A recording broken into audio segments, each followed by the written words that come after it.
promovendo, ao conselheiro Mário Guerreiro, professor Dr. Fred Didier Júnior, com a abordagem de um tema muitíssimo importante, que é a questão da cooperação nacional.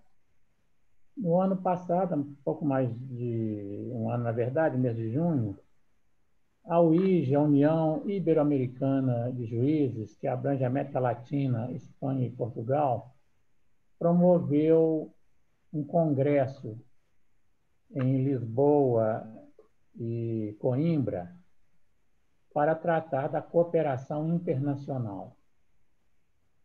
A cooperação internacional, é claro que ela é importante, mas eu acho que a cooperação nacional é um passo também muito importante e ainda muito pouco conhecido, explorado, apesar dos 4 anos de vigência do atual CPC.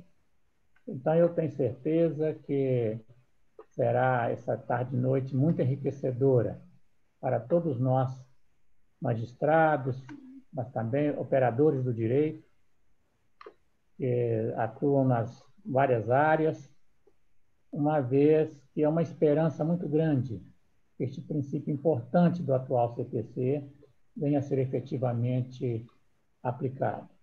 A Escola Nacional antecipa os agradecimentos ao conselheiro Mário Guerreiro, ao professor Fred Didier, por estar colaborando conosco, e o meu agradecimento especial à juíza Patrícia Cerqueira, que é a nossa maestrina de todo esse trabalho. Então, eu desejo que todos tenham um bom aproveitamento em mais este evento da nossa Escola Nacional da Magistratura, e passo a palavra à juíza Patrícia Cerqueira. Boa noite a todas e todos. Obrigada, desembargador Caetano, pelas suas gentis palavras, pelo seu carinho. Realmente, iniciamos mais uma live da Escola Nacional da Magistratura, essa escola que tem à sua frente Vossa Excelência, com sua expertise, né, com toda essa experiência acumulada na formação de magistrados, e hoje, para falar sobre cooperação judiciária nacional, nós temos aqui 2 grandes personalidades, e se não hoje, as 2 maiores autoridades para essa abordagem, que são o professor, doutrinador e advogado, Dr. Fred Didier Júnior, e o magistrado, conselheiro do CNJ e presidente do Comitê Executivo da Rede Nacional de Cooperação Judiciária, Dr. Mário Augusto Figueiredo de Lacerda Guerreiro, ou Dr. Mário Guerreiro, aos quais eu tenho a honra também, recebendo aqui o bastão do nosso diretor, o desembargador Caetano, eu tenho a honra de dar as boas-vindas, e trago também, desembargador, as boas-vindas de nossa presidente, né, Renata Gil, primeira mulher a presidir a maior associação de magistrados do mundo após 70 anos de existência. Eu acho sonoro, acho muito sonoro, né, dizer isso, mas, sobretudo, Fred e Guerreiro, é muito simbólico e de grande significância para a história da magistratura nacional. A AMB, né, sob o comando da Renata, ela tem feito um trabalho extraordinário, conseguindo ocupar os mais variados espaços em tudo que interessa à magistratura e ao Poder Judiciário, não obstante, desembargador, esses tempos adversos. E uma coisa marcante da associação, né, com a Renata Gil à frente, é que ela não se descuida do compromisso social e humanitário, que não é exclusivo da magistratura, né, mas é de todo cidadão. A pandemia da Covid-19 impôs à humanidade e às instituições a necessidade de se reinventarem. Não foi diferente com a Escola Nacional da Magistratura, que teve que sair, e aí sob o comando do desembargador Caetano, né, de um modelo presencial para esse modelo digital de formação, de conhecimento e compartilhamento do saber. Além da escola, que avança para um projeto arrojado de ensino à distância, também tem recebido destaque. E aí eu também compartilho com o Fred e o Mário Guerreiro o AMB Lab, que é o Laboratório de Tecnologia e Inovação, o colega Ângelo também fazendo um trabalho belíssimo, e o Centro de Pesquisas Judiciais, que tem à frente o queridíssimo ministro Luiz Felipe Salomão. Eu não vou me alongar para falar desses assuntos, porque eu sei que o que o nosso público quer mesmo é ouvir o conselheiro e o Dr. Fred Didier, mas eu insisti em fazer menção nessa fala inicial, se assim vocês me permitem, até o público, porque tudo na MB é superlativo. São 15 mil associados das mais diferentes áreas da justiça, com as mais diversas especializações e interesses, enfrentando as constantes mudanças legislativas que temos, de muitas vezes acompanhar ou até anteceder, o que só faz agigantar esse desafio. Pois bem, partindo para o tema da nossa live, que é a cooperação judiciária nacional, eu diria que a importância desse tema é evidente. Como instrumento, ferramenta de cooperação entre juízes, tribunais, até mesmo na administração, que já existia há muito tempo no processo civil, mas no final de 2019, por ato do ministro Dias Toffoli, o CNJ instituiu o comitê, que está sob a presidência do Dr. Mário Guerreiro, com a colaboração e a participação do Dr. Fred Didier Júnior, e a notícia que tenho é que há muitas novidades chegando por aí, o que vem a deixar essa live ainda mais oportuna e torna ainda mais preciosa a presença dos nossos convidados. Então, já combinamos aqui que, inicialmente, o doutor Mário faria a sua apresentação, em seguida o doutor Fred Didier, e para apresentá-los, eu precisei fazer um decote bastante avançado nos currículos, senão eu ia passar a live toda aqui só apresentando os títulos que cada um acumula, né? Então, eu deixo aqui o cumprimento para o público que está conosco nesse momento, e eu vou apresentar o doutor Mário Guerreiro, que é juiz de Direito no Tribunal de Justiça do Rio Grande do Sul, formou-se em Direito pela UERJ, é mestre em Ciências Jurídico-Políticas pela Universidade de Coimbra, conselheiro do Conselho Nacional de Justiça desde o ano 2019, onde preside o Comitê Executivo da Rede Nacional de Cooperação Judiciária, mas muito antes de chegar ao CNJ, o doutor Mário Guerreiro já acumulava várias experiências em tribunais superiores. E eu posso mencionar que foi juiz auxiliar e instrutor do Supremo Tribunal Federal, juiz auxiliar do Tribunal Superior Eleitoral e juiz auxiliar da presidência do Conselho Nacional de Justiça. Também é professor palestrante da EMERGE. Doutor Mário, eu tentei driblar a segurança para colher algumas informações, daquelas informações que não estão no Google, tipo o time de preferência que torce, mas eu ainda não consegui driblar a segurança ao seu redor para compartilhar, às vezes, assuntos da personalidade de cada um, que só nos lembram que somos humanos. Eu vou passar a palavra, desde já, agradecendo a disponibilidade, Vossa Excelência. Obrigado, Patrícia. Provavelmente você não conseguiu achar informação nenhuma porque eu não estou em nenhuma rede social. E, na verdade, minha esposa é muito ciumenta, ela não deixa eu ter perfil em rede social nenhuma, então vocês não vão me achar por lá. Mas eu queria agradecer muito aqui o espaço concedido pela Escola Nacional da Magistratura, da ANB. O convite foi feito pela doutora Patrícia Cerqueira, que eu aceitei de imediato, né, e com muito gosto, né, e faço coro às palavras que foram ditas em relação à presidente Renata Gil, que realmente, além do marco importantíssimo e histórico, né, de ser a primeira mulher a presidir a ANB, tem feito um trabalho excelente, né, acho que todos os associados estão apreciando, né, o trabalho da Renata, né, então realmente vejo que a associação está sendo muito bem conduzida, seja pela Renata, seja pela doutora Patrícia, que hoje aqui representa, né, a ANB. Mas, passando aqui ao tema da live de hoje, gostaria também de cumprimentar os demais debatedores. Aqui a gente já estava conversando aqui antes de começar, então até acabei esquecendo, mas o professor Didier também trabalhou arduamente aí conosco nos últimos meses aí para construir essa resolução, essa minuta de resolução ainda, né, porque não foi apresentada ainda no plenário, né. O desembargador Caetano Levi também, que nos recebeu com toda simpatia aqui, agradeço também.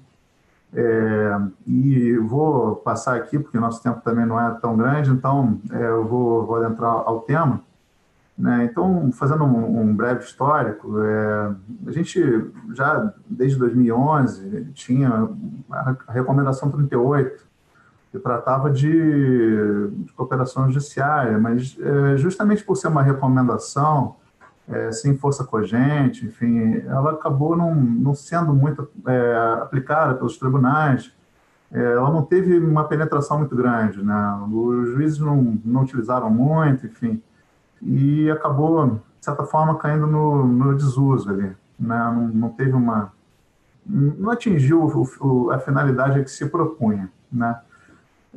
Então, no ano passado, quando foi feito o terceiro encontro da Rede Nacional de Cooperação Judiciária, uma das coisas que foi conversado nesse encontro, que o CNJ se comprometeu, foi justamente de apresentar uma resolução, né, um instrumento que realmente desse uma efetividade maior, né, à cooperação judiciária, até porque, de 2011 para cá, a gente teve o novo CPC, que trouxe os seus artigos 67 a 69, tratando de cooperação judiciária. Então, hoje a gente tem normas legais sobre isso, né, que dão força cogente ao Instituto da Cooperação. Então, dá mais amparo ao CNJ para fazer, de fato, uma resolução que possa ser cobrada dos tribunais a sua execução, enfim, em razão da lei, né? Nós estamos aqui, a nossa ideia aqui com essa proposta de resolução é justamente dar concretude à lei,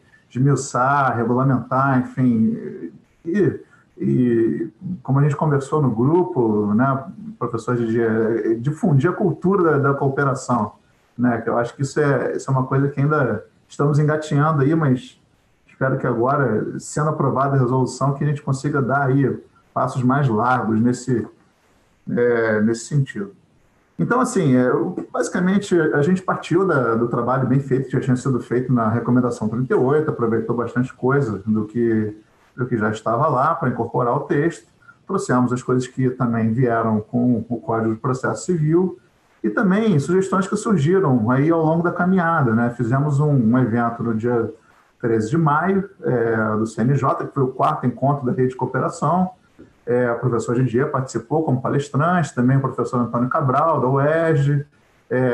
Tivemos também um painel sobre Covid, que era um tema de cooperação, que ainda é um tema de cooperação importante entre os tribunais e que tem tomado muito a pauta do CNJ.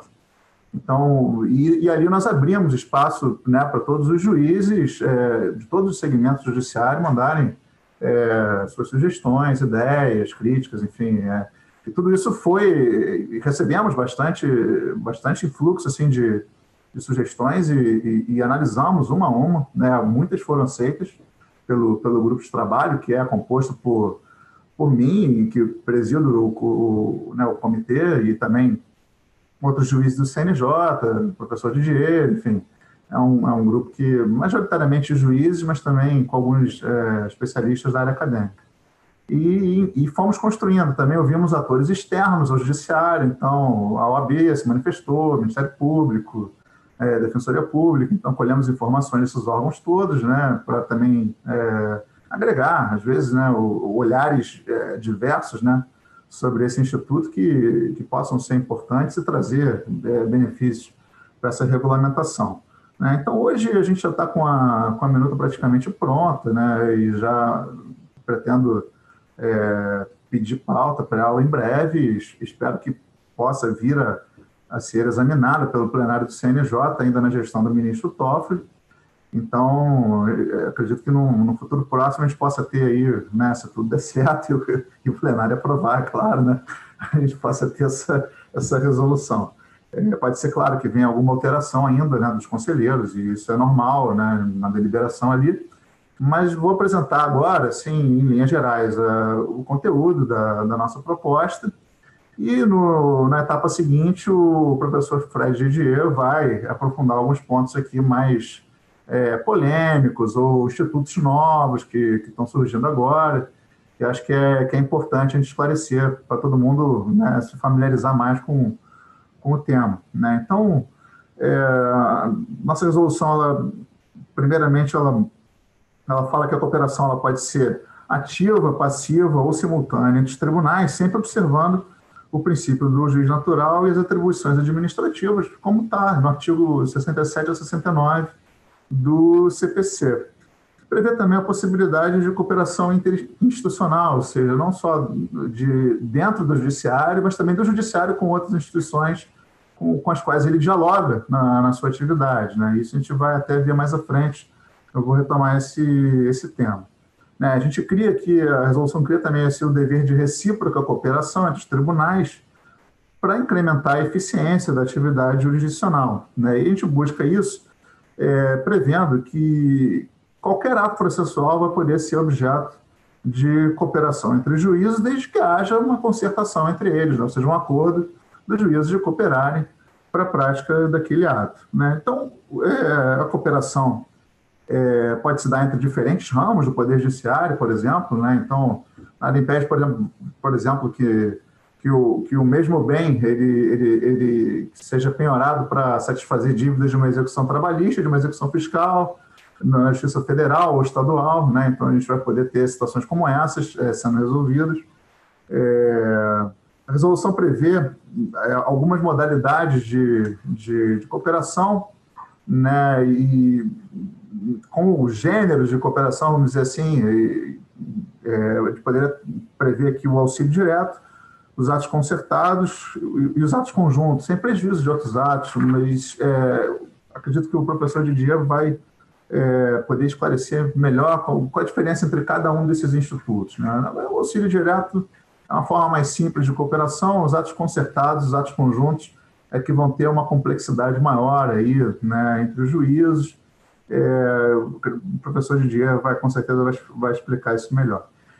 Embora a cooperação ela seja, de regra, informal, a gente está colocando, né, na proposta de resolução que ela deva ser documentada nos autos, né, justamente pela questão da publicidade, né, para que todo mundo saiba quais são os termos da cooperação, enfim. Então, dispensando formalidade, mas exigindo pelo menos a documentação daquilo que foi acordado entre os juízes no âmbito da cooperação, né? Aí nós buscamos listar aqui alguns atos, né, mas assim, é um rol meramente exemplificativo de atos que podem ser objetos de cooperação, mas não esgota em absoluto, né? Então, o juiz, como eu disse, qualquer ato processual pode ser objeto de cooperação. Eu vou citar alguns aqui, né, que a resolução já previu, que são, por exemplo, citação, intimação ou a notificação de ato, troca de informações, troca de rotinas administrativas entre tribunais, porque a cooperação que a gente está prevendo aqui, ela é não só para atos processuais,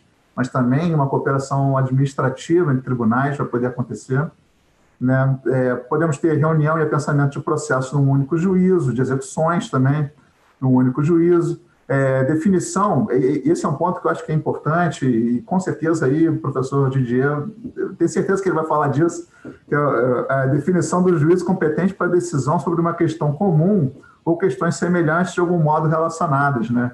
Mas a mesma questão tem que ser definida e vai influenciar em vários processos, né? Então, essa é uma novidade aí que está vindo com a resolução, e com certeza o professor Fred vai falar, porque ele já escreveu sobre o assunto também, então eu vou deixar para ele, não vou nem entrar muito nesse assunto aqui. Também temos questões de produção de provas, que vão poder ser objeto de cooperação, questões relativas à falência e recuperação judicial vão ser objeto de cooperação também, gestão de processos repetitivos, e aí é uma questão importante, principalmente para o sistema de precedentes, dos tribunais superiores, efetivações de tutelas provisórias ou de execuções, investigação patrimonial, realização de atos de construção, né, muitas vezes uma penhora que tem que ser realizada por outro juízo, né, enfim, para satisfazer um crédito, enfim, essas coisas que acontecem, transferência de presos, que é uma questão bem problemática hoje em dia, né, principalmente entre estados, a gente tem muita dificuldade, né, de fazer esse recambiamento de presos, enfim, e isso, a resolução até prevê que após a sua entrada em vigor, o DMF, que é o departamento que trata de questões carcerárias do CNJ, ele vai até editar um ato complementar para tratar especificamente dessa questão de transferência de presos, né? Enfim, então, uma série de atos que podem aqui ser objeto de cooperação. A gente prevê até aqui o compartilhamento temporário de equipe e auxiliares da justiça, inclusive de servidores públicos, né? Então, a gente vai poder ter servidores de tribunais trabalhando juntos em projetos de cooperação. Isso vai ser bem interessante na área administrativa. A gente espera que os tribunais possam fazer um uso bem racional e, enfim, e assim, maior eficiência e atividade, né, dos tribunais com isso. Então, acho que é uma inovação importante, né? Aí a gente busca também estruturar a rede de cooperação, né, de uma forma mais estável, prevendo que a rede de cooperação ela vai ter o Comitê Nacional, né, que vai estar sediado no CNJ, os núcleos de cooperação, né, em cada tribunal, e os juízes de cooperação, né? Eu vou tratar de cada um pouco mais à frente, mas basicamente a rede de cooperação vai envolver esses 3 níveis, né? E é um modelo que funciona. Assim, a gente usa, por exemplo, no DMF, né? A gente tem o DMF, que trata aqui no CNJ das questões carcerárias, e os GMFs, né? Que são os grupos de monitoramento e fiscalização que atuam nos tribunais, né? Então, é um modelo semelhante, né? Em que o CNJ ele dá um planejamento central, uma orientação, tira dúvidas, mas quem está no dia a dia realmente lidando com as questões são os tribunais no âmbito da sua autonomia, né, com os seus grupos, os seus núcleos de cooperação e os seus juízes de cooperação, né? Então, isso é importante. A gente está até prevendo que cada estado vai poder reunir os vários segmentos da justiça daquele estado para formar um comitê estadual de cooperação. Então, por exemplo, lá no estado do Rio Grande do Sul, a gente vai poder reunir lá o TJ, o TRF, o TRT, o Tribunal de Justiça Militar Estadual, fazer lá um comitê estadual de cooperação judiciária envolvendo, né, para tratar de questões específicas do estado do Rio Grande do Sul, né? Então, essa é uma previsão muito legal também que está vindo aí com a resolução. Pessoal, se meu tempo acabar, me avisem, tá? Porque tem bastante coisa aí para falar.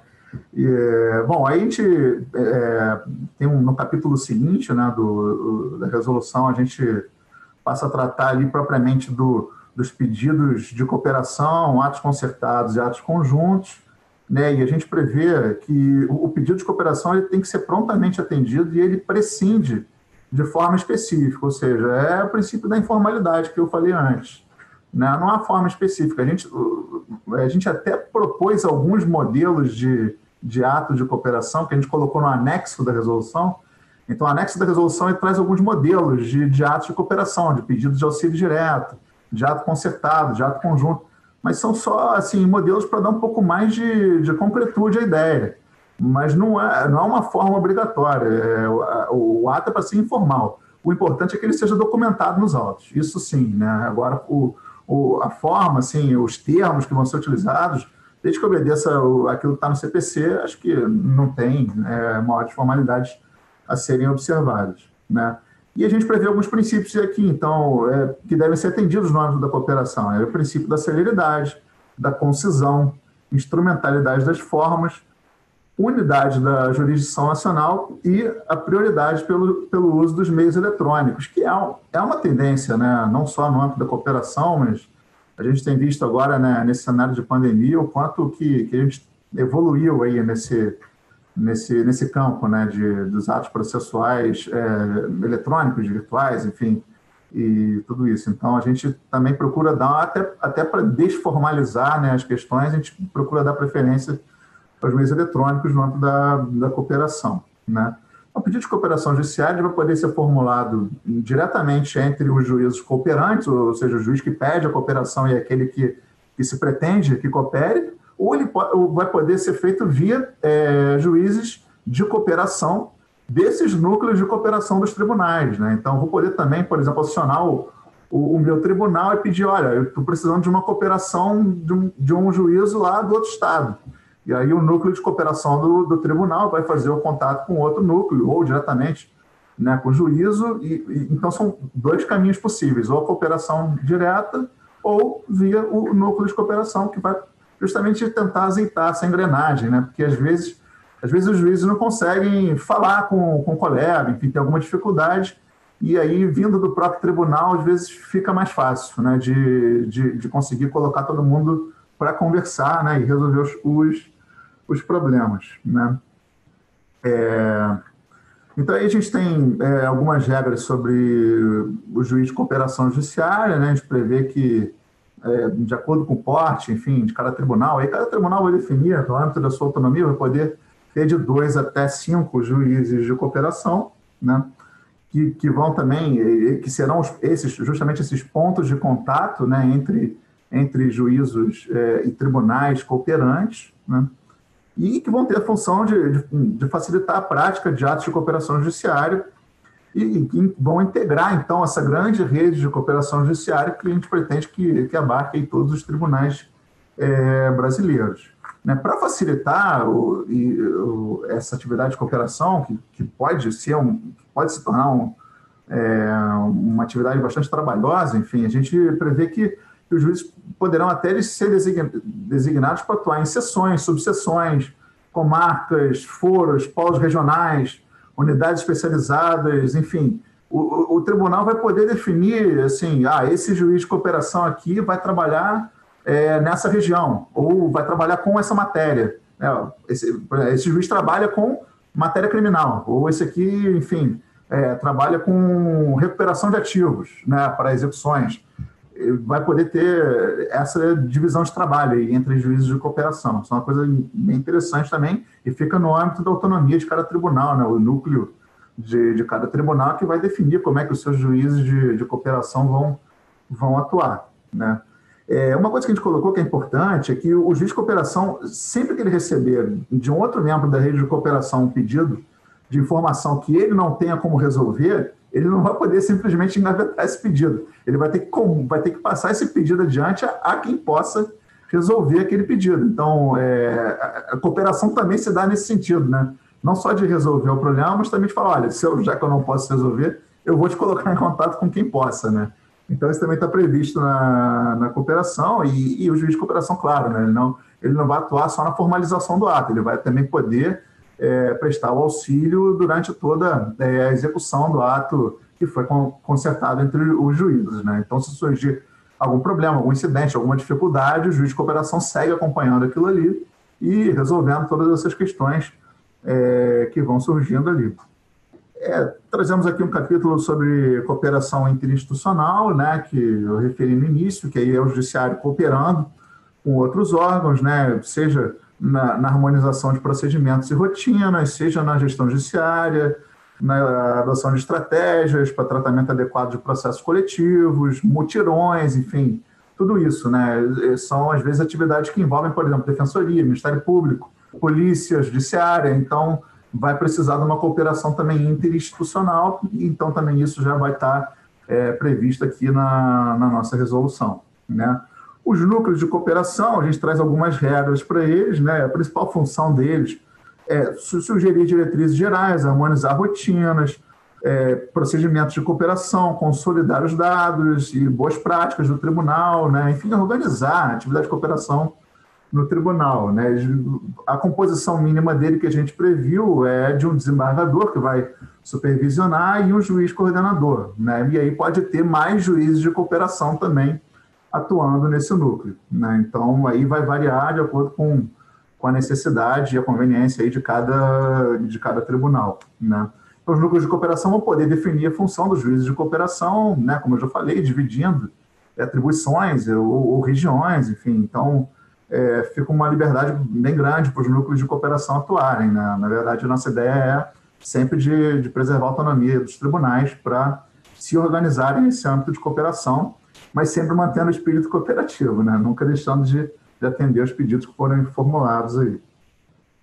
O Comitê Executivo da Rede Nacional, que vai ficar daí sediado no CNJ, ele vai ter uma função mais de supervisão do sistema de cooperação em geral, né? Então, ele vai organizar ações nacionais para os núcleos de cooperação, vai providenciar reunião pelo menos uma vez por ano dos juízes dos núcleos e dos juízes de cooperação, né? Vai trocar experiências, tentar melhorar mecanismos de cooperação nacional, enfim, buscar instrumentos de inovação, identificação das melhores práticas adotadas pelos tribunais. A função do CNJ seria mais essa, né?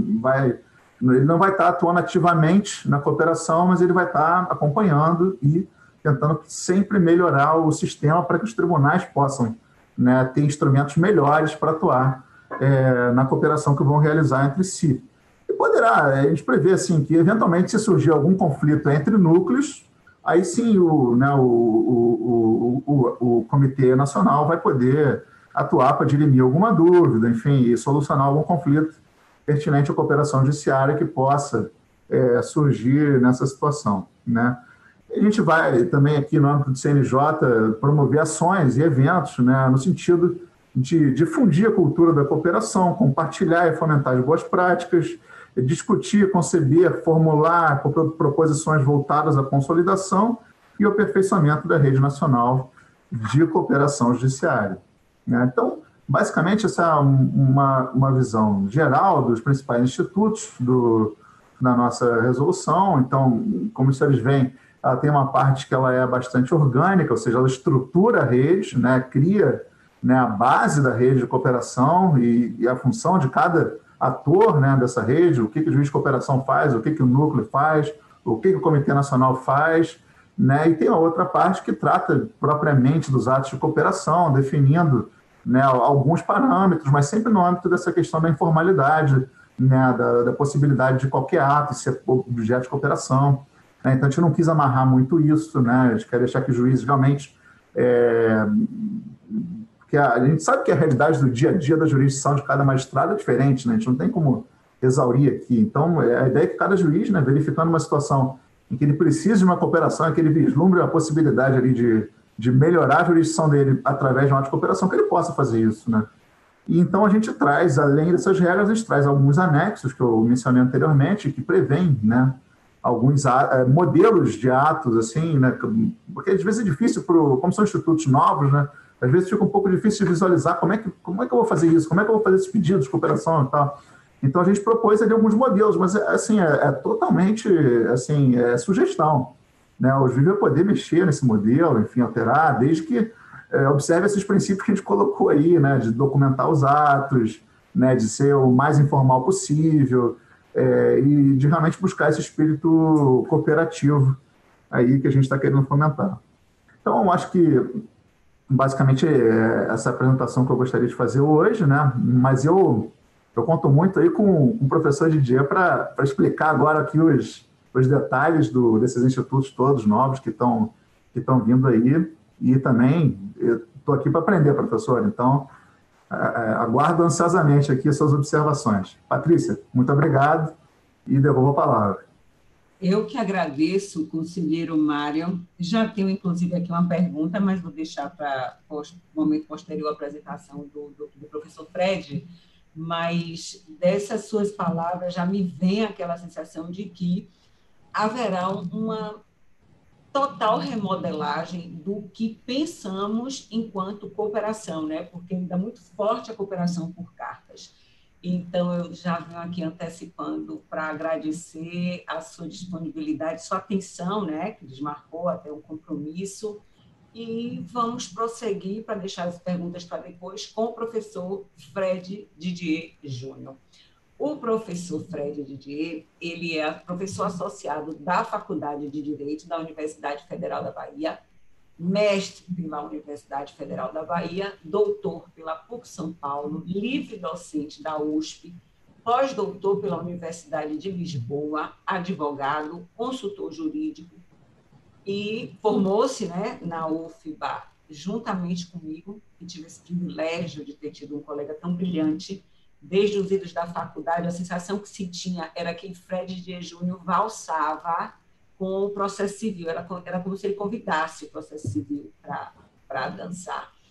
E o que me referi, Mário, a respeito do Fred é que ele é, as coisas que as pessoas não sabem, torcedor do Flamengo, talvez um dos motivos pelos quais ele ama o Rio de Janeiro, se reconhece como um grande churrasqueiro, ele se considera um grande churrasqueiro, jogador de basquete, tem uma cultura musical incrível e também se considera um talentoso humorista.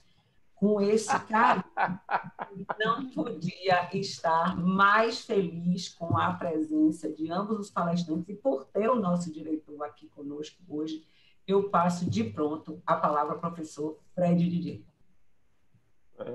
Boa noite a todas, boa noite a todos. Saudação especial ao meu amigo desembargador Caetano, prazer revê-lo. Minha querida amiga de mais de 27 anos, Patrícia, que é minha colega de turma de faculdade. Entramos na faculdade e saímos juntos. Meu amigo conselheiro Mário Guerreiro, conheci esse ano no CNJ, já nos aproximamos bem nesse trabalho de elaboração dessa minuta de resolução. E eu concordo com você, se vingar, vai ser transformadora da compreensão sobre a cooperação judiciária e será uma grande contribuição do CNJ. Um abraço a Silvana também, que está nos ajudando aqui. Vamos lá, vamos começar. Para a gente compreender cooperação judiciária nacional e compreender o que significa tudo isso que Mário falou, vamos dar um passo atrás e compreender quais são os elementos de um sistema de cooperação. O sistema de cooperação judiciária ele tem 3 elementos. Primeiro, a forma pela qual o modo da cooperação. E o modo da cooperação, o tipo da cooperação, classicamente, vamos pegar o Código de 73, que é o código, o código que todo mundo estudou na faculdade, etc. O Código de 73 ele previa 2 tipos de cooperação. A cooperação por solicitação e a cooperação por delegação. Então, um juiz pedia ao outro para uma ajuda e o tribunal delegava determinada medida, determinado ato aos juízes a ele vinculados. Então, você tinha 2 modos de cooperação judiciária, de interação, portanto, entre órgãos judiciários para a prática de atos processuais. Ou a cooperação por solicitação e a cooperação por delegação. O segundo elemento de um sistema de cooperação judiciária, e ainda usando o CPC de 73 como paradigma, é o instrumento da cooperação. Qual é o instrumento pelo qual os órgãos, os juízes cooperantes, vão tentar cooperar entre si? E aí o Código de 73 previa as cartas. A carta precatória para a cooperação por solicitação e a carta de ordem para a cooperação por delegação. E o terceiro elemento de um sistema de cooperação, de um modelo de cooperação, é o ato cooperativo, o ato cooperado. O ato que se busca, que é o objeto da cooperação. E aí, no Código passado, a gente previa, usava bastante as cartas, né? Tanto a por solicitação, que é a precatória, como a delegação, que era de ordem, para práticas de atos de comunicação, citação, isso lá atrás, né? Depois isso acabou perdendo o papel. Mas citação, prática de atos de instrução, as cartas precatórias instrutórias, todos conhecem, prática de atos de execução, como também todos conhecem. Então, se buscava cooperar para comunicar, instruir e executar, normalmente, por instrumentos típicos, que eram as cartas, por 2 formas, ou solicitando ou delegando. E tanto que o Código 73 ele não se preocupava muito com isso, porque ele não cuidava da cooperação judiciária como um instituto. Ele apenas regulava as cartas. Não havia uma preocupação com a cooperação judiciária como um modelo de atuação do judiciário brasileiro. Ele apenas disciplinava as cartas. Vem o CNJ, em 2011, como o Mário bem colocou, e edita a Recomendação 38. Essa Recomendação 38 de 2011, ela se inspirou em boas práticas internacionais de administração judiciária. Então, como aquilo não tinha lei, o CNJ não podia fazer nada além do que recomendar. E recomendou essa consolidação de boas práticas, que ainda está em vigor, essa recomendação ainda está em vigor, que é a recomendação 38. Perceba que essa recomendação foi editada exatamente no ano em que o Código começa a tramitar na Câmara dos Deputados. O projeto, né, do que veio a ser o Código de Processo. E aí não teve alternativa, não houve alternativa. A recomendação foi incorporada ao Código. O que os artigos 67 e 69 do CPC fizeram foi, com algum ajuste de redação, incorporar o texto da recomendação 38. E aquilo que era uma recomendação virou lei. Virou lei. E aí virou lei num sistema, e aí percebam bem, num sistema do Código que é um sistema pautado na cooperação. Né?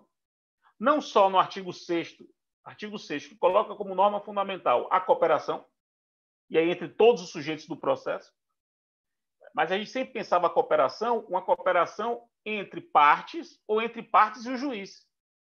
Só que a cooperação, ela também pode ser entre juízes. Então, lá no artigo 6º, ela cria um padrão, o modelo do processo civil brasileiro, que é o modelo cooperativo, e dedica, percebam bem, um capítulo à cooperação internacional, que não tinha isso no Código passado, e um capítulo à cooperação nacional.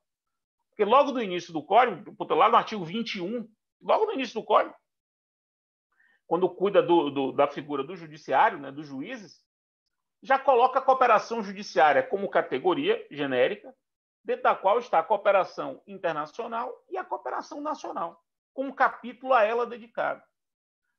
E esse capítulo, que é composto pelos artigos 67 a 69, ele traz muitas novidades em relação ao sistema anterior. Por quê?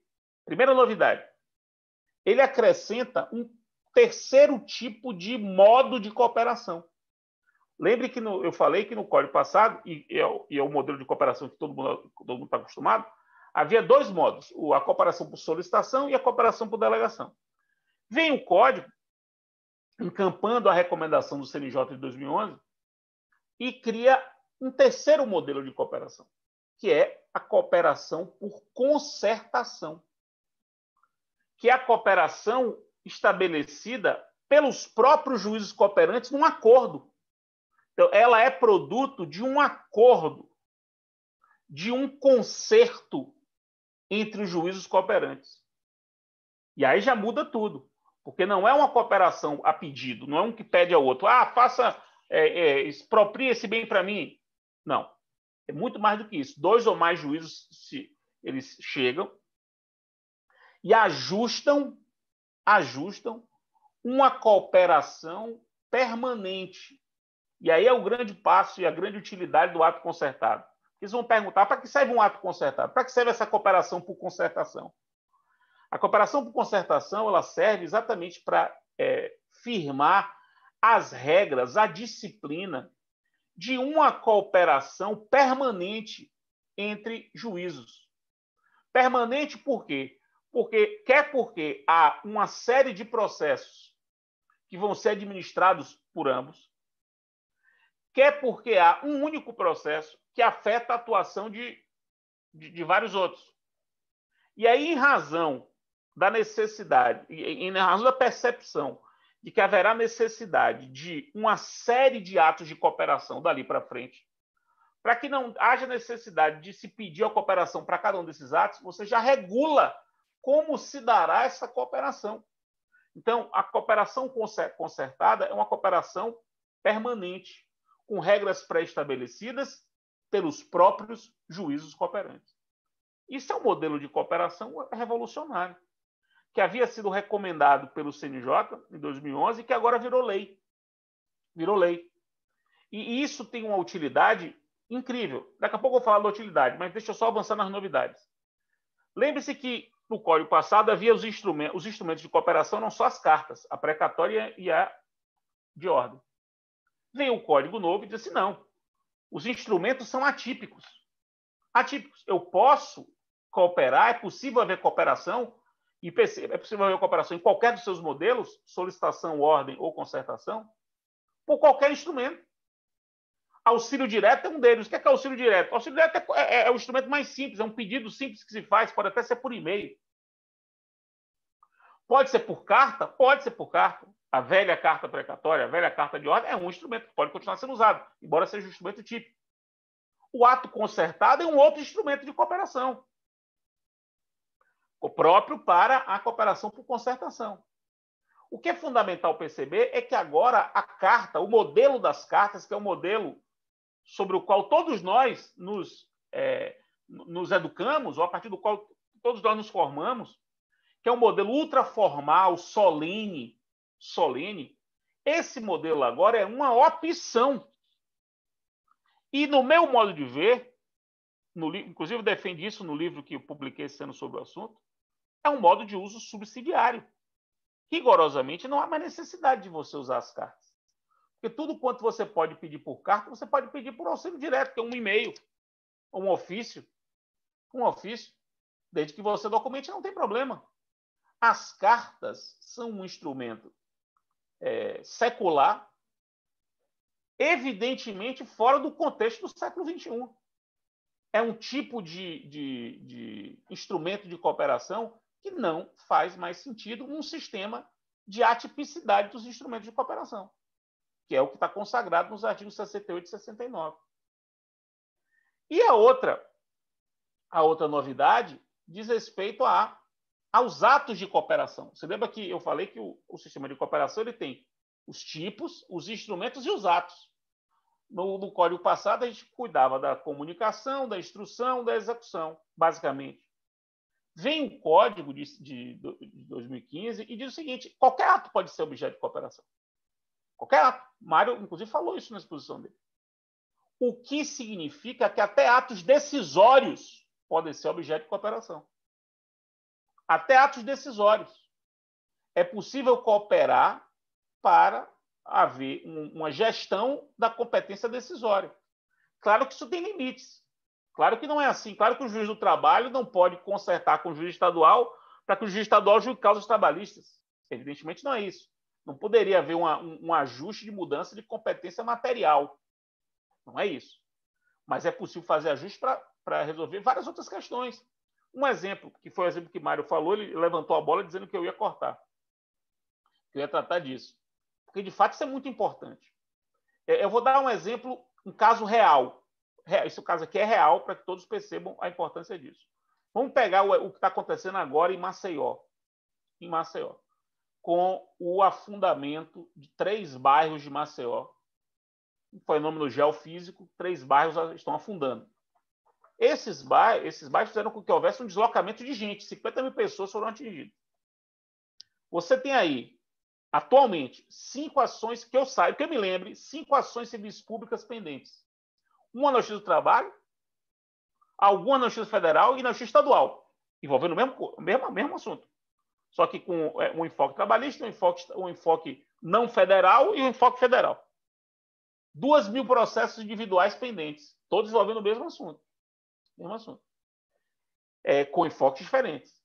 Veja, nós temos aí, portanto, vamos arredondar, 2.200 processos, entre ações coletivas e ações individuais, envolvendo o mesmo fato e injustiças diversas. Evidentemente, há questões que todos os órgãos julgadores vão ter que examinar, e a questão é a mesma. Por exemplo, qual é o nexo causal? Quer dizer, o que causou esse fenômeno geofísico? Isso aparece em todos os processos, de todas as justiças. Essa é uma questão de fato comum, que vai ser objeto de prova. Veja o que é que por ato concertado entre os juízos cooperantes, pelo menos os juízos das ações coletivas, eles podem, por ato concertado, dizer o seguinte: percebam bem, a prova é comum, vamos produzir a prova uma vez só. Isso por ato concertado. Notem que não é prova emprestada. Não fiquem achando que é prova emprestada. Prova emprestada é produzir em um lugar, você importa para cá. Não, é produzir a prova por todos vão participar da produção da prova, mas uma vez só.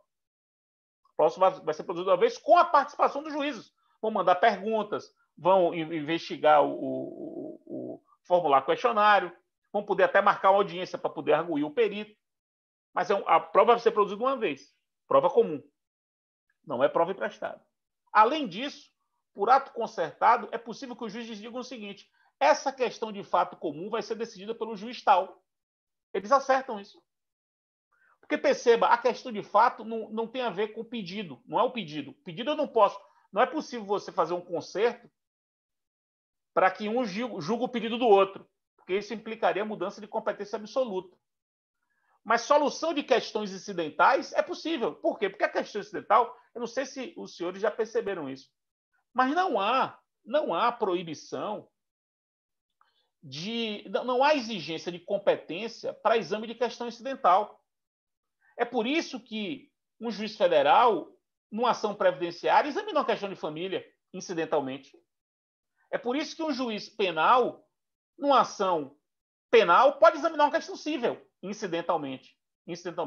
É por isso que um juiz civil, incidentalmente, pode examinar uma questão penal. O desembargador Caetano certamente já deve ter julgado a ação rescisória, cuja causa de pedir é um crime. Por exemplo, prevaricação do juiz, corrupção do juiz. É uma ação rescisória, tem a causa de pedir dela um crime.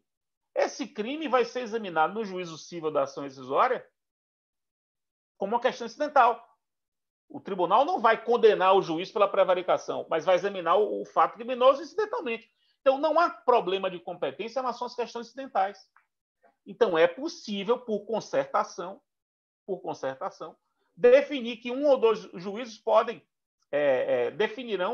serão responsáveis por definir a questão comum. E aí todos que concertaram aceitarão essa decisão. Ele diz assim: não, a decisão que o juiz tal tomar em relação a essa questão comum, nós, por concertação, encamparemos. E isso faz com que, primeiro, uma racionalização total do exercício da função jurisdicional. Segundo, evitar a cacofonia. A cacofonia dos julgados, que vocês sabem que isso é terrível para a percepção que o jurisdicionado tem do Poder Judiciário. Terceiro, e daí ainda pode resultar o fato de que os próprios juízes podem reconhecer que aquele juiz ou aquele outro tem uma experiência muito maior nesse tipo de assunto, muito maior, é melhor que ele julgue, é melhor que ele decida a questão incidental. Ele vai decidir a questão incidental e eu vou julgar meu caso com base nela. Eu continuarei julgando o meu caso, mas com base nela. Isso é só um exemplo da potencialidade do que o ato concertado pode produzir. Só um exemplo. Um exemplo. Imagine o caso, e eu vou dar um outro exemplo agora. Esse exemplo é um exemplo hipotético a partir de um problema real. Falando com os juízes do trabalho, até a convite da conselheira Flávia Pessoa, do CNJ, falei com o juiz do trabalho há uns 40 dias, de Sergipe. E eles me disseram o seguinte: olha o caso que eles me trouxeram. Eu falei sobre esse assunto, né? Olha o caso que eles me trouxeram. Fred, imagine que uma empresa aqui de Sergipe, de Aracaju, faça uma bobagem trabalhista e gere 400 reclamações trabalhistas. Essas 400 reclamações vão ser divididas entre a gente aqui, sei lá, 10 varas do trabalho. Vamos imaginar que sejam 10 varas. Então, cada um vai ficar com 40 processos desses. Números imaginários. Haverá certamente uma testemunha que vai ter que depor 400 vezes. Que é a testemunha que vai falar sobre o fato X, que é o mesmo fato. Aí o que acontece aqui? A gente vê essa testemunha circulando entre a gente aqui. Ó. Passa 30 dias, ela chega de manhã, 7 da manhã, 8 da manhã, e fica fazendo o depoimento sobre a mesma coisa em cada vara em rodízio. Porque, às vezes, a mesma vara houve a mesma testemunha em cada um dos 40 processos que estão com ela. É o mesmo testemunho. É possível que essas 10 varas, por ato concertado, decidam o seguinte. Vamos ouvir essa testemunha, que é comum a todo mundo, uma vez só. Marca uma audiência no fórum, no auditório do fórum, bota a testemunha ali, os 10 juízes ouvem. Faz as perguntas que tem que fazer, faz uma ata comum e essa ata vai para os processos todos. Você imagine o que significa isso de abertura de espaço de agenda de audiência, de tempo. Isso é plenamente possível. Plenamente possível. E pode ser feito por ato concertado. Meus caros, vou dar um outro exemplo. Todos aqui conhecem os episódios, o que aconteceu com a Lava Jato. A Lava Jato é a 13ª Vara Federal de Curitiba. que tem competência exclusiva para Lava Jato. Essa competência veio de onde? De um ato do tribunal que fez isso. Ora, veio de cima para baixo. Ora, isso poderia ter sido feito por concertação. Poderia ter sido feito por concertação. Os próprios juízes iam criando, estabelecendo uma cooperação entre aqueles juízes das varas federais de Curitiba, para estabelecer que durante esse momento aqui, essa vara não vai receber processo, porque é um processo muito complexo, todos reconhecem que é um processo complexo, a gente compensa na distribuição e depois vê o que faz. Isso pode ser feito por concertação. Aqui na Bahia, Patrícia, Fabiana Pellegrino, sua colega de magistratura, me procurou um dia desse com um problema. Ela parece que coordena os juizados do consumidor, ou ela tem um papel assim de coordenação dos juizados aqui em Salvador. E ela me dizia que está acontecendo de muitos juízes, alguns juízes dos juizados, se declararem impedidos para julgar causas de litigantes habituais, porque o próprio juiz tem causa contra aquele litigante. Então, como o juiz tem causa, ele, indivíduo, tem causa contra o litigante, quando aquele litigante está lá, ele fica impedido de julgar. Como o litigante é um litigante habitual, se do consumidor, se um juiz de um juizado ele não julga a causa da Embasa, da Coelba, da Telemar, da Oi, enfim, nem sei se existe Telemar ainda, da Oi, isso compromete muito a distribuição de processo para o trabalho para os outros. Então, o que se pode fazer? Você pode, por concertação, estabelecer regras de compensação de distribuição em casos assim. Você vai pegar as 19 varas, as 20 varas cuidam disso, e por concertação você disciplinar essas regras de cooperação. Então, isso é um universo de coisas que podem ser feitas. E o que é que a proposta de resolução do CNJ traz? Ela traz uma lista, sei lá, vai até que letra, Mário? Você está com uma minuta aí? 23, sei lá, dobra, acho que até dobra, A. A gente tem 19 hipóteses previstas, né? Mas o rol é exemplificativo. A gente colocou 19 hipóteses de atos de cooperação, de atos de cooperação que podem ser viabilizados por solicitação ou por ato concertado. Isso é só para exemplificar. Só para vocês terem ideia do que significa isso, o código, hoje, no 69, parágrafo 2º, ele prevê 8 hipóteses. Ele tem 8 incisos. A gente está passando de 8 incisos para 19 incisos. Sendo que a gente juntou alguns, vai dar até mais de 19, porque tem uns que foram juntados em relação ao que estava no código. Então, é um sistema transformador, que já está vigendo. Mas como a gente não atentou muito, nem a doutrina brasileira atentou muito sobre isso, então quando a doutrina também não atenta, não ilumina, digamos assim, a atuação, a doutrina tem um pouco desse papel, né, de jogar luz sobre o tema. Como não havia ainda muita doutrina sobre o assunto, o tema ficou meio adormecido. Calhou de o CNJ perceber essa importância e a Rede Nacional perceber isso, sob direção de Mário, e fazer essa grande sacada, que eu acho que foi uma grande sacada. Eu acho que vai ser uma grande contribuição sua, Mário. E perceber o seguinte: nós não vamos atualizar a recomendação 38. Não é o caso de atualizar. Porque se já há lei, vamos convertê-la em resolução, tornando ela melhor com base no código. Essa foi uma grande sacada. Eu acho que você está de parabéns. E uma vez o CNJ aprovando isso, eu acho que as coisas vão ajudar muito. Agora, caberá, por exemplo, um ambiente como esse da Escola Nacional de Magistratura, que é também um farol para os magistrados brasileiros, no sentido de olha, atentem para isso, esse tema é importante, esse tema é muito bom. Vamos pensar nisso, isso pode melhorar a nossa atuação, isso pode melhorar a eficiência do judiciário. Um evento como esse, eu acho que contribui. E eu fico feliz de ter sido convidado para poder ajudar nisso, porque eu realmente acho que esse tema é um tema muito importante. Embora meu lugar de fala seja o lugar de falar de advogado, ou talvez exatamente por isso,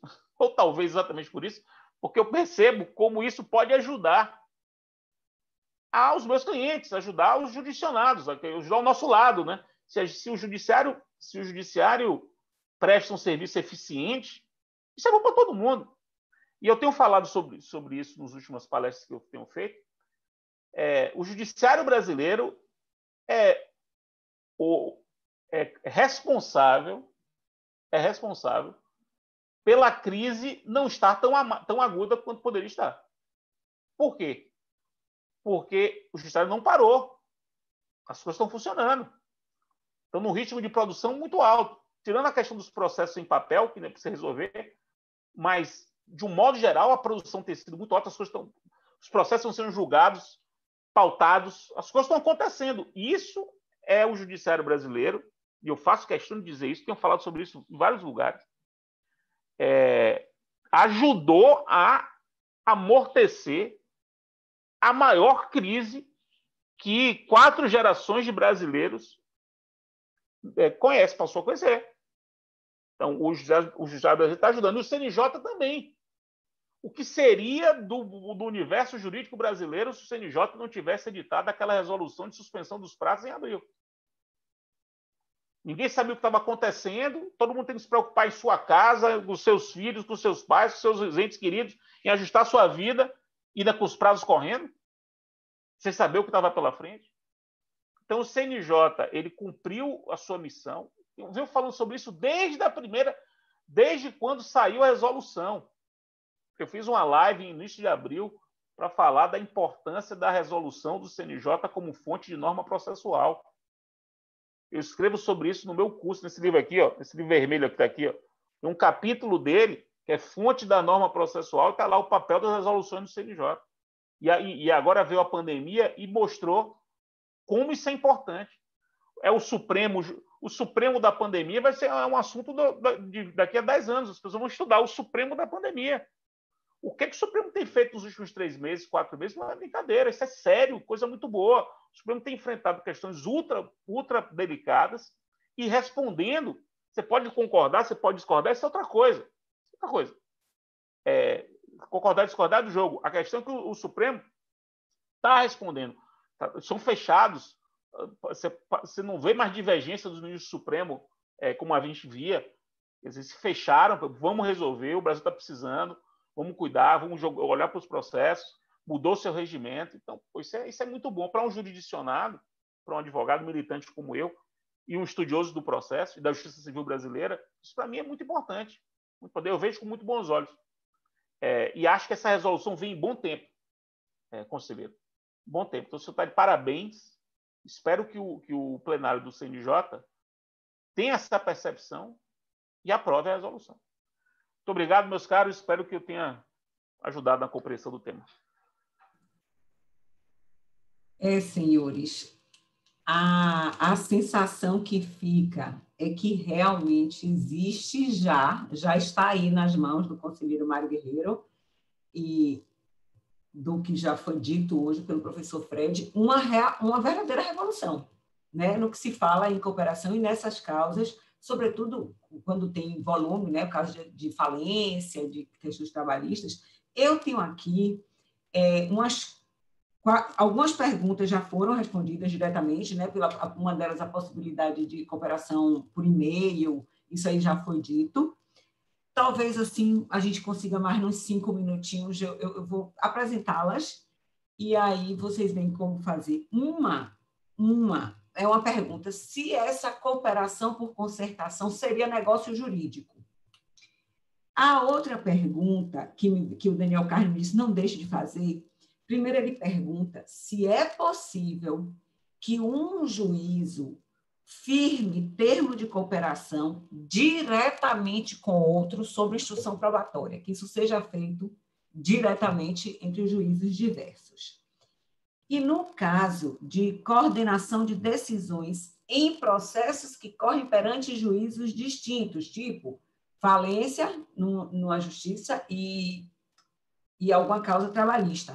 Então, ele pergunta sobre isso e se seria possível a distribuição pelo juízo falimentar de valores que estariam à disposição da Justiça do Trabalho e vice-versa. Veja que tem outras perguntas aqui já de natureza prática. Me parece que ficou aqui no ar até a necessidade de um webinário, quando o conselheiro, essa resolução for aprovada, porque em 20 e tantos exemplos e numa revolução tão grande, eu mesmo sinto necessidade de tecer descer mais profundamente na análise dessas inovações, que vocês já conhecem muito bem, mas a comunidade jurídica está agora sendo desafiada. E aí eu queria deixar essas 3 perguntas para ver se vocês conseguem atender, nem que seja em linhas gerais.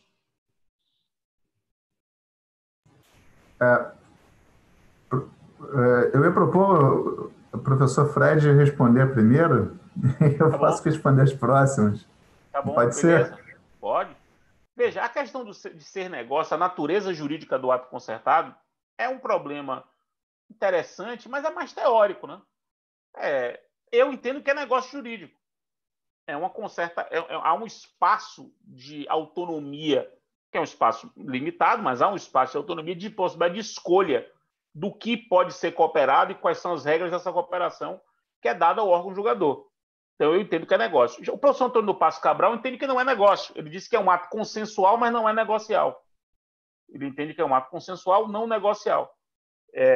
Eu entendo que é negócio. Então, mas isso não tem muita importância. Assim, tem muita importância. O que é fundamental perceber é que é um ato cujo regramento é estabelecido pelos órgãos judiciários. Eles vão estabelecer as regras da própria cooperação permanente que eles querem estabelecer entre eles. Então, a primeira pergunta era essa. Nas outras duas, o Mário vai responder. Quanto às demais perguntas, eu vou tentar responder, como elas são todas práticas, né, eu vou tentar responder em conjunto, né, e esclarecendo que o artigo 3º da resolução, ele fala que os juízes poderão formular entre si pedidos de cooperação para a prática de qualquer ato processual. O parágrafo 4º fala: a cooperação judiciária pode realizar-se por concertação entre os juízos. E o parágrafo 5º, inciso 1, fala que a cooperação pode ser realizada entre órgãos jurisdicionais de diferentes ramos do Poder Judiciário. Ou seja, em síntese, você poderia ter, por exemplo, o juízo do trabalho entrando em contato diretamente com o juízo estadual para falar: você penhorou aí um bem, se sobrar um dinheiro aí, manda para cá, que eu tenho uma execução também aqui, que pode ser satisfeita com essa sobra desse valor, né? Então, esse é um exemplo que envolve aí um acerto que é direto entre os juízos, né? Não precisa passar por nenhuma outra instância, é entre os juízos mesmo, e pode ser por um ato assim, informal, como eu falei, não há exigência de formalidade, basta que seja documentado nos autos que isso aconteceu, essa cooperação, envolvendo ramos judiciários distintos, né? Então, acho que sintetiza bem aí, pelo menos umas 3 perguntas dessas que foram feitas aí. É totalmente possível. Na falência é a mesma coisa, né? Então, quer dizer, é raro acontecer, mas supondo que num juízo falimentar sobre algum dinheiro lá que possa ser revertido para algum outro processo de outro ramo da justiça, não há nenhum problema, só haver o pedido de cooperação, né? A Justiça do Trabalho, inclusive, ela tem um projeto interessantíssimo chamado Projeto Garimpo, que eles vão justamente, eles investigam processos que já foram arquivados, mas com alguns valores ainda depositados nesses processos, né? E começam a levantar esses depósitos para disponibilizar para outras execuções, né? Então, isso é um ato de cooperação, né? E uma vez que a gente tem essa base jurídica aqui da resolução, que vai estruturar a rede de cooperação, né? Vai dar, vamos dizer assim, a base, né, normativa para a gente poder fazer cooperação no Brasil, depois a gente vai poder ter projetos pontuais como esse, né? O Projeto Garimpo.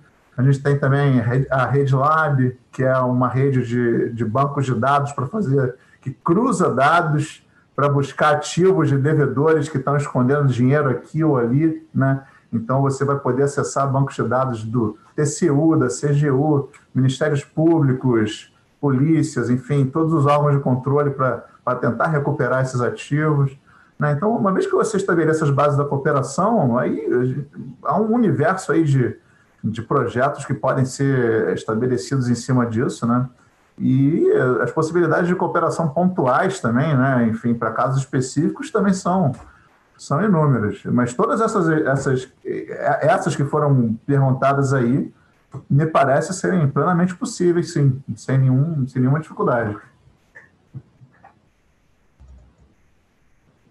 Aqui tem chegado outras perguntas. Eu vou pedir aqui a autorização do desembargador Caetano para encerrar nessa, porque a gente já ultrapassou um pouquinho o horário, e é bem simples, é para indagar se a cooperação judiciária seria possível em nível de sejusques. Professor Fred, ou... Posso responder. Pode. Veja, o SEJUSC, ele é um órgão do Judiciário. Então, o Tribunal de Justiça, por exemplo, pode colocar o SEJUSC dentro como objeto da cooperação. Então, ele pode o TJ de Minas pode consertar com o TJ do Espírito Santo ou com o TJ da Bahia algum tipo de cooperação entre os seus respectivos SEJUSCs. Porque tem que pensar o SEJUSC como um órgão do próprio tribunal. O tribunal coopera com o outro. E alguma medida que, se isso for interessante, prestação de informações, por exemplo, boas práticas, que a gente até sugeriu isso na resolução, um tribunal compartilha as boas práticas que um SEJUSC está fazendo com outro SEJUSC. Isso pode ser objeto de uma concertação entre tribunais. Desculpa te interromper, Fred, mas me ocorreu um exemplo, né? Você pode ter, por exemplo, uma disputa possessória de uma área que está situada sobre 2 estados, né? E você fazer uma mediação para tentar resolver isso. E aí você vai envolver o SEJUSC de uma comarca de um tribunal. Excelente. E a comarca do tribunal, né? E eles vão fazer uma mediação conjunta ali para resolver a disputa possessória, né? Então seria possível, sem problema. Excelente. Patrícia, você gostou do livro? Eu amei o livro. Eu estudei, anotei. Olha que aluna boa só. Anotei tudo. Só que agora não vai dar tempo de fazer tanta pergunta. Vai dar tempo. Faz o webinar. Me chame. Que vou guardar para o webinário. E eu sei como o desembargador Caetano, ele é assim, um grande incentivador. A gente lança a ideia e ele sempre nos ajuda a fazer acontecer. Eu imagino que o conselheiro nos diga um pouco antes, né, dessa resolução ser aprovada para a gente fazer o webinário. Eu deixaria aqui franqueado para que vocês pudessem fazer suas considerações finais antes da gente encerrar e fazer aqui todos os agradecimentos, caso tenha algumas considerações a ser feitas. Patrícia, queria agradecer novamente a oportunidade, né? Realmente é um tema novo, é um tema que suscita dúvidas e, enfim, ainda é uma coisa um pouco etérea para a maioria dos juízes. Eu mesmo, antes de vir para o CNJ, não conhecia muito bem a matéria, ainda estou aprendendo, por isso que eu gosto de ouvir sempre professor de dia. Então, acho que é muito válido um evento como esse, e a ideia de fazer outros eventos é muito importante também. O CNJ já fez um evento esse ano, em maio, né, que foi o 4º encontro da Rede Nacional. A ideia é que esse evento de encontro da Rede Nacional seja anual, né, para pelo menos uma vez por ano a rede sentar para conversar, né, e ver o que está acontecendo, o que precisa melhorar, enfim. Mas é isso, né? Dentro dessa ideia de criar uma cultura de cooperação, né? Eu, quando entrei na magistratura, me diziam muito, né? O ofício do juiz é solitário, o ofício do juiz é um sacerdócio, né? E hoje em dia não dá mais para ser assim. A gente tem que ter instrumentos de cooperação que deem eficiência e produtividade para o judiciário, né? Então, acho que a iniciativa da escola é muito boa, vocês estão de parabéns, agradeço o convite e estou à disposição. Sempre que precisarem, só me comunicar aqui que eu abro espaço na agenda para vocês. Eu também queria agradecer muito ter me chamado para participar desse evento, dessa live da SMAN. É a primeira live da SMAN que eu participo.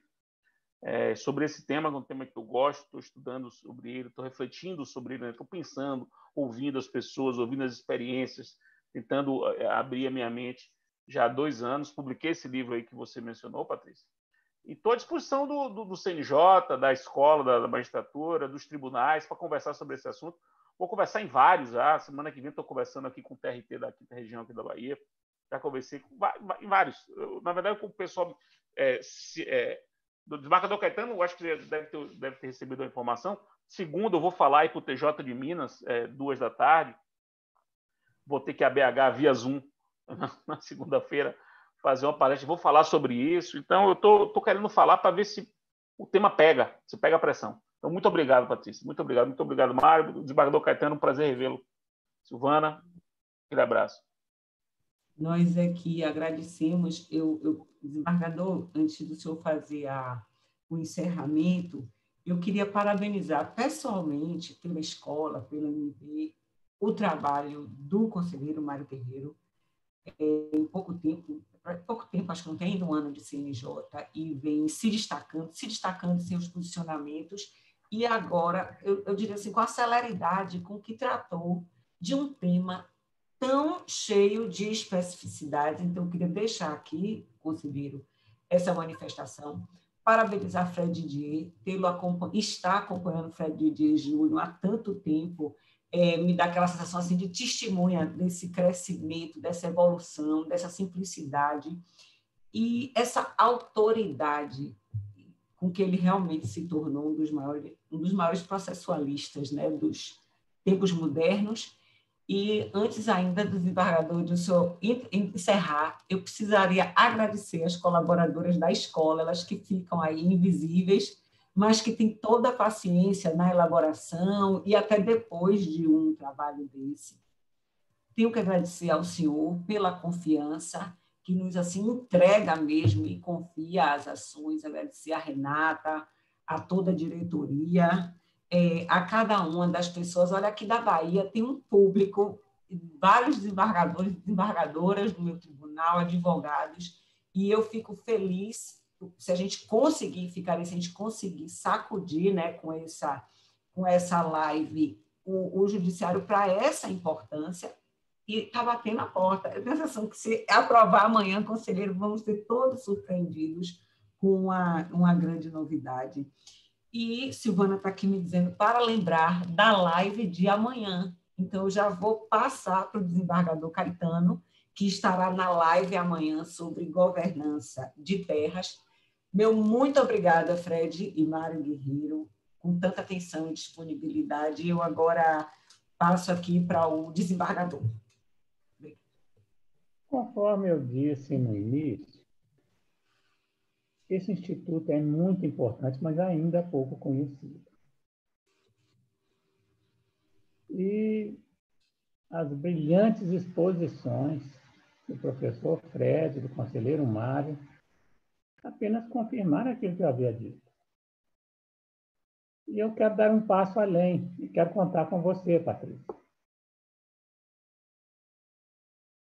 Vamos fazer um mini curso EAD e vamos pedir a cooperação, solicitar a cooperação do professor Fred e do conselheiro Mário, porque a Infam já autorizou cursos de curta duração, de 20 horas, e nós conseguimos, portanto, fazer o credenciamento. Então, eu solicitaria, Patrícia, que você olhasse isso, fizesse o projeto. A Silvana é pedagoga, ela foi estagiária da Infam, ela entende muito disso, ela pode nos ajudar muito na montagem desse curso. A nossa plataforma de EAD já vai ser lançada agora em agosto, e acredito que nós vamos ter um alcance muito bom, porque, para quem não é magistrado e está nos assistindo, a Escola Nacional da Magistratura tem uma abrangência muito grande, porque ela vai congregar todos os ramos do judiciário brasileiro. É importante o trabalho da Infam? Claro que é, mas a Infam é para a Justiça Estadual e Justiça Federal.